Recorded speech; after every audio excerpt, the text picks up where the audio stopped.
Ang napipintong paglipat ng kilalang aktres sa Kapuso Channel ang pinag-uusapan sa isang group chat ng fans. Karamihan sa fans na ito ay supporters ng mga programa sa ABS-CBN, kaya nalulungkot sila kung matutuloy ang paglipat ng aktres. Kanya-kanyang hula na ngayon pa lang ang mga netizens kung sino ang award-winning actress na very soon ay magiging kapuso na din.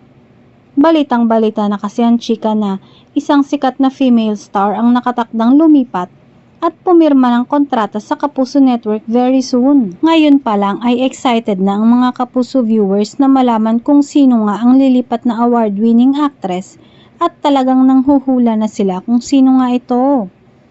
Pero isa lang ang sigurado sa ngayon. Siguradong nakalinya na ang mga bonggang proyekto para sa kanya ng Kapuso Network. Sabi nga ng isang executive ng GMA, tiyak daw na magiging asset ng network ang paglipat niya dahil talaga namang love na love siya ng Filipino audience mula noon hanggang ngayon. Maraming naglalabas ang pangalan base sa mga comment ng netizens, pero abangan na lang natin ang grand reveal very soon sa GMA.